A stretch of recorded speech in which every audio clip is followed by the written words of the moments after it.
Closed captioning of this program on UNC-TV is made possible in part by a grant from the F.M. Kirby Foundation.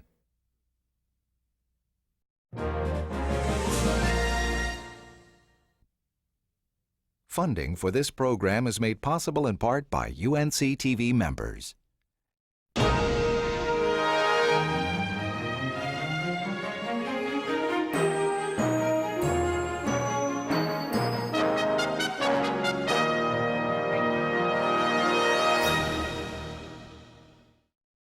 When Governor Mike Easley took office 4 years ago, he came in with an ambitious agenda. When he arrived here at the governor's mansion, he also faced a state deep in debt. Now he begins another 4-year term. I'm Christine Rogers. During the next half hour, we will talk to the governor about his priorities for the next 4 years, improvements on education, health care, and the state's economy. We'll also take a closer look at the personal, less public side of his life and why he feels so passionately about serving the people of North Carolina. Do you, Michael Francis Easley, solemnly swear that you will support the Constitution and laws of the United States? After spending 8 years as North Carolina's Attorney General, Mike Easley was elected governor in 2000. His honeymoon wouldn't last long. In his first term in office, the state faced a multi-million-dollar budget deficit. The economic problems we've suffered have probably been certainly the equal to anything since the Great Depression. I would say probably the greatest economic difficulties we've suffered since the Great Depression. I mean, one year we had a budget shortfall of $700–800 million, and one year about $1.5 billion, and then the next year maybe I think close to $100 million. And those were the first 3 years of his administration. And to just come in and have this hit him all of a sudden was a tremendous test of his ability and his judgment and everything about him. And I don't suspect, I know. Look at him. You look at the pictures of him today and you look at the pictures of him 3 or 4 years ago. It's aged him. The great accomplishment is he held the wheel on him. Public service has been a big part of Mike Easley's life. In his first run for office in 1982, he was elected district attorney for the 13th Judicial District. While working as a prosecutor in eastern North Carolina, he met his wife, Mary. I was a district attorney in New Hanover and Pender County, and Michael was an assistant district attorney in Columbus, Bladen, and Brunswick County, and my boss kept introducing us. We met a couple of times, and then somewhere along the way, the thunderbolt struck, and that was it. Mary Easley says she admired her husband's intellect, his sense of humor, and his ability to memorize enormous amounts of information. He once delivered a jury argument in iambic pentameter. It was completely, perfectly rhymed from beginning to end.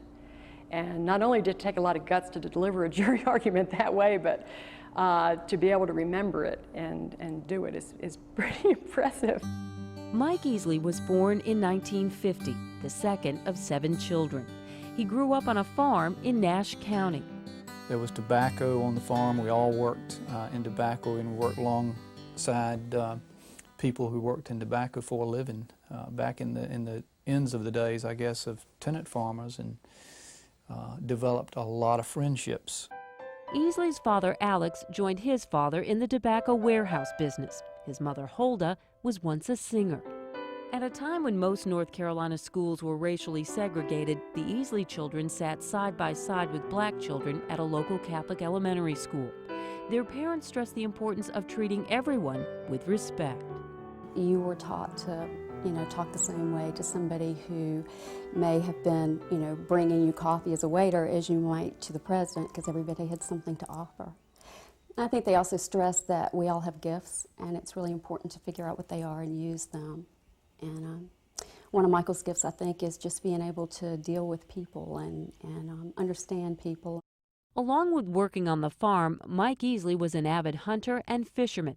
He also played football at Rocky Mount High School. He and his brother Sandy were teammates. He wasn't the biggest kid on the football team, but he had a big heart and he had a lot of motivation, and he lifted weights a lot to try to make himself stronger.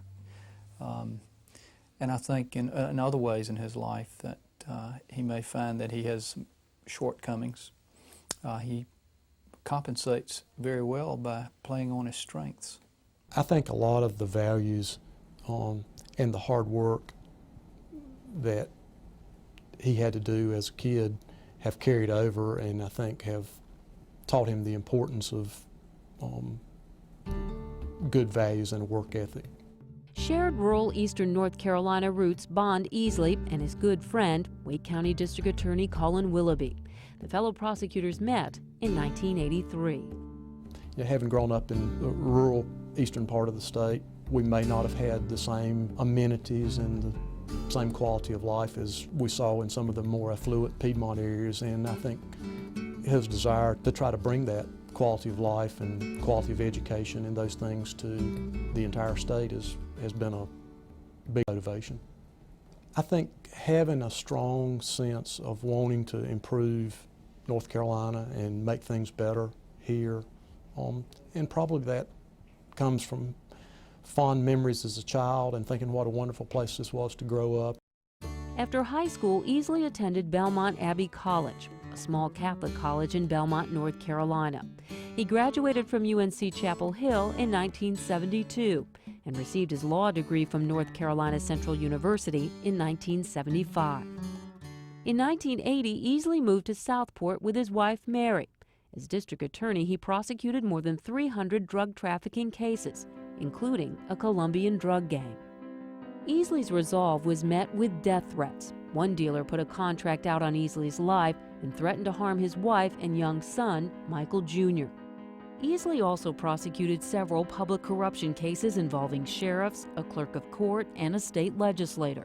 Despite the potential dangers of his work, friends say Easley's early years along the picturesque shores of Southport are filled with fond memories. It was here that he indulged his passion for sailing. We would go over to one of the islands off of Southport, Battery Island over here, or over on the beaches of Ballhead. There's sandbars that would come out at low tide. And we would just go out there and have picnics on the afternoons, let the kids play in the tidal pools, and we would just have cookouts and listen to music and occasionally sing. He's always, had a fondness for music.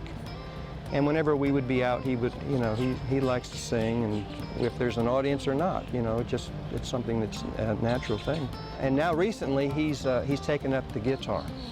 So he's learning to play the guitar, so he won't need me as an accompanist anymore. He can play his own music. He's a good student. He's driven. When he wants to learn something, he's driven to get to it. In Southport, Easley is a member of what his friends jokingly refer to as the Molasses Creek Yacht Club. The club is merely one boat slip with a handmade wooden sign. But there are no membership dues. There's no list of members. It's not very well organized, and that's what we wanted. In 1990, Easley ran for the U.S. Senate but lost the Democratic primary to former Charlotte Mayor Harvey Gantt. He was elected Attorney General 2 years later. Those who know him best say he is not a typical politician. He's the most unlikely politician you'll see. Anybody that succeeds to that level in politics is an unusual person. He has a very strong sense of his own identity, as I think you would have to, growing up in a large family like that. But I think it has helped him determine what he is. He's comfortable in his own skin, and help determine what he is and where he wants to go.